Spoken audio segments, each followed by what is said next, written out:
subhanAllah, just a closing statement for Ibn Qayyim rahimahullah ta'ala. For those who have the book on page 61, the English translation, he narrates hadith Al-Harith Al-Ash'ari radiallahu anhu wardah, in which the Prophet ﷺ, he spoke about Bani Israel, and he mentioned how there are 5 things they will be considered the most valuable thing, the most important things for you to help you maintain these 2 important things for your heart. And that's again the whole idea of loving Allah subhanahu wa ta'ala and respecting and revering the commandments of Allah azza wa jal.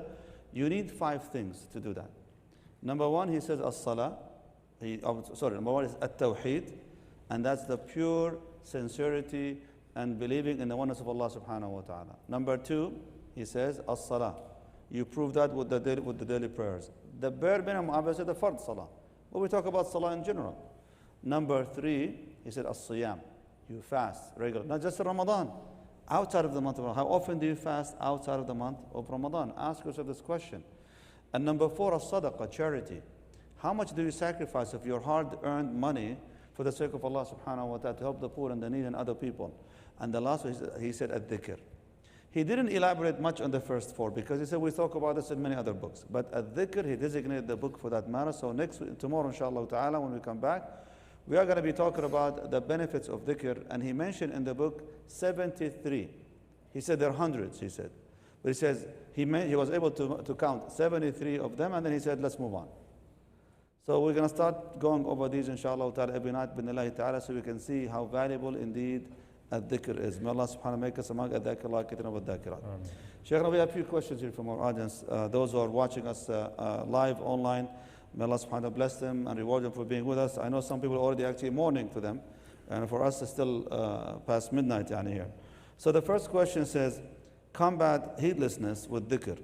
Can you expand on this where we cannot think of ritual Dhikr? So literally and robotically, mindfulness is deeper than the words on the tongue. So how can we establish this mindfulness that when I'm making my Dhikr, I'm not just pronouncing words, I'm literally transforming my mind, my heart, myself.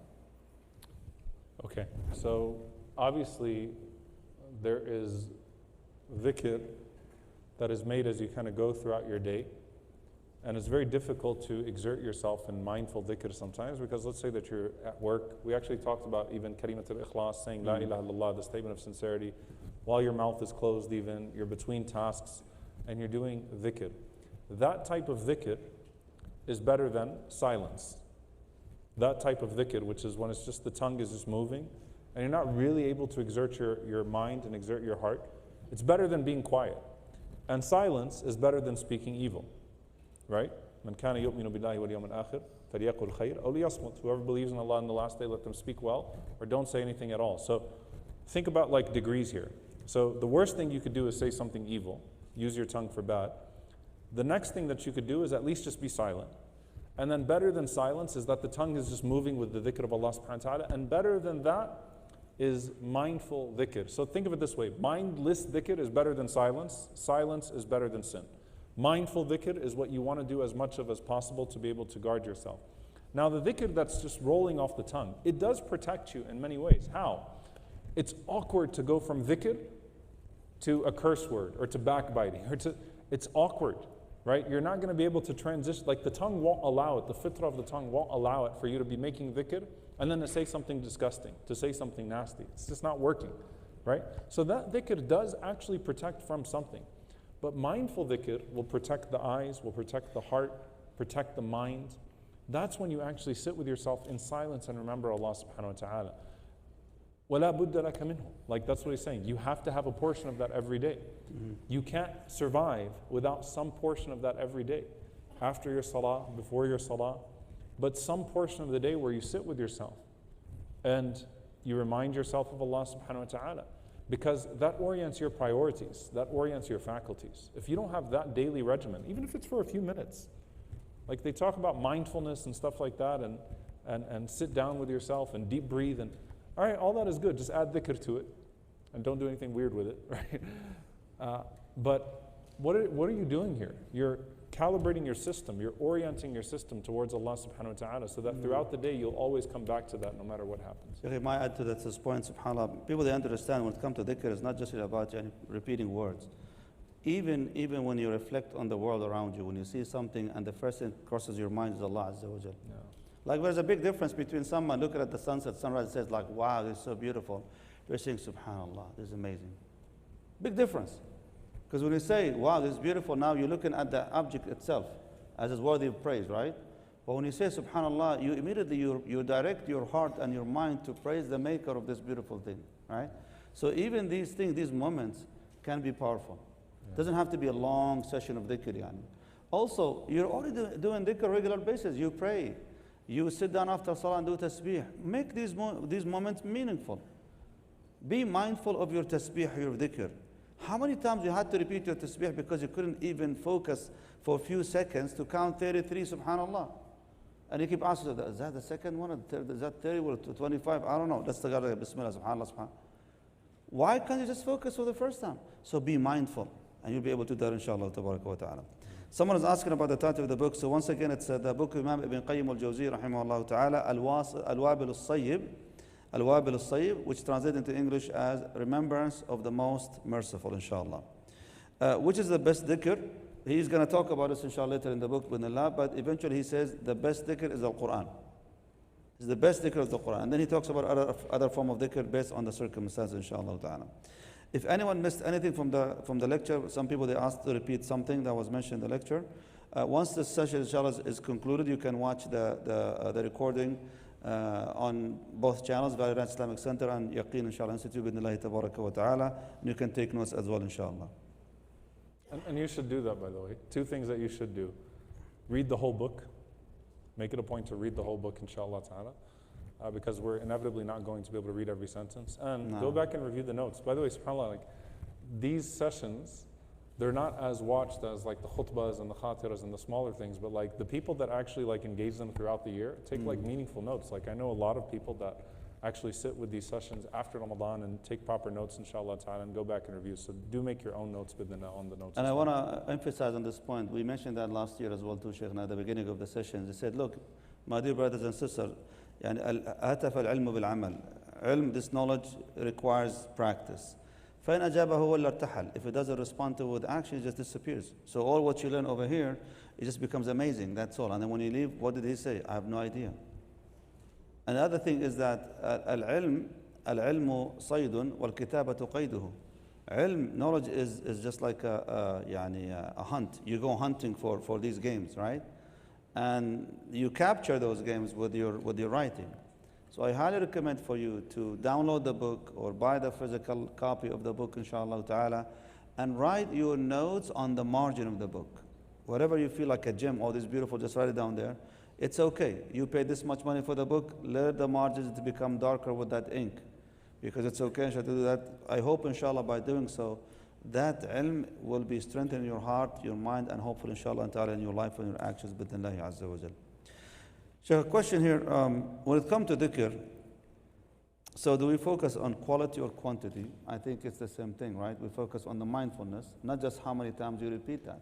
But to a point, somebody once asked me before, what about these numbers the Prophet ﷺ mentioned? Like he said, Subhanallah bihamdihi 100 times, Astaghfirullah 100 times.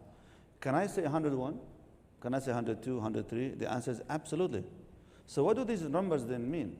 Look, these numbers first of all means abundance, that's number one. Number two, mindfulness of 100 and then add after that as much as you want. Like start by counting 100 for sure, so that you are mindful of what you're doing. Once you reach the 100, then Bismillah, open the door and don't count anymore. Add as many as you want.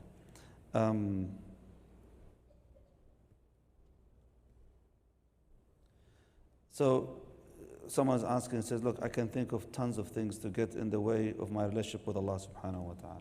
Tons of things can distract us from Allah azza wa jal.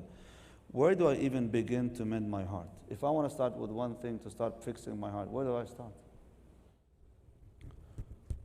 Allah knows best the condition of the person, but I would start with the masjid. Connection with the place. Like, there's such a difference between someone who has a connection to the house of Allah subhanahu wa ta'ala and someone who doesn't. It's the masjid and it's the Quran. The masjid is the house of every believer. Al-Masjidu Baytu Kulli Muslim, the Prophet ﷺ said, "O mu'min, the house of every Muslim or the house of every believer." And also, الَّذِي لَيْسَ فِي جَوْفِهِ شَيْءٌ مِنَ الْقُرْآنِ كَالْبَيْتِ الْخَرِبِ, and the one who doesn't have any Qur'an in their heart is like a ruined house. So you can't have a home for the heart without the masjid and without a regimen of the Qur'an outside of the masjid. Those are two things, subhanAllah, that will mend you. And obviously, look, you got to give up what's displeasing to Allah Azza wa Jalla. Allah will not allow these gifts to be given to someone who insists on sins. It's as simple as that. He won't let you use these faculties for goodness and blessing if you insist on using those faculties for the disobedience of Allah subhanahu wa ta'ala. Now, so last question over here, the three conditions or three matters that we mentioned earlier, shukr, sabr, and istighfar. These are the pillars by which you can find that happiness in the dunya and the akhirah. May Allah give us that happiness, Ya Rabbil Alameen.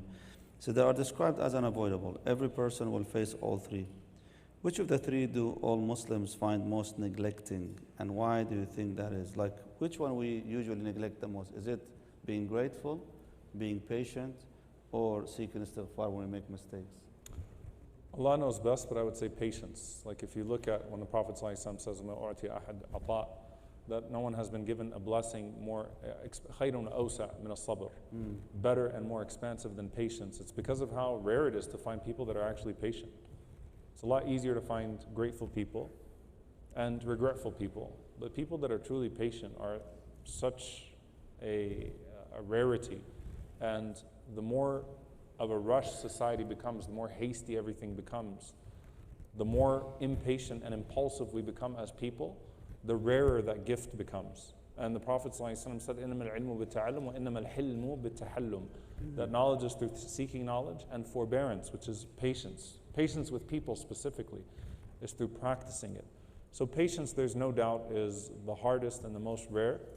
And if a person spends their entire life trying to become less impulsive and more patient, then everything else falls into, like I've never met someone who's, let me put it this way, I've never met someone who's patient but not grateful. But I've met many people that are grateful but not patient. What about you, Sheikh? Like I'm thinking about anecdotally. Like I've never met someone that's patient with hardship but not also grateful. Sheikh, if I may add to this point, and that you said, Zakaria, beautiful, mashallah, I would maybe put a condition on that patience, is the patience that is done as an act of ibadah, not adaptation to loss. There's a big difference over here. And someone who is patient because I have nothing else to do, I can't do anything else besides that, they're still holding grudge in their hearts. Their heart is still heavy. They wait for a moment to revenge. And if they see someone, going through the difficulty, they will probably maybe laugh at it because, oh my God, you see, payback and so on. So that patience doesn't really count as patience anymore. Yeah. Really, it's like detachment. This is just adaptation to loss. Yeah. That's like I have another thing to do. Yeah. But we talk about patience as an act of ibadah. I can retaliate. Good qualifier. I can seek revenge. I can go after you. But you know what? May Allah forgive you. I'll move on. Yeah. Not because you deserve it, but because I deserve to be forgiving. I deserve to move on. So I hope that people understand that the patience is an act of ibadah.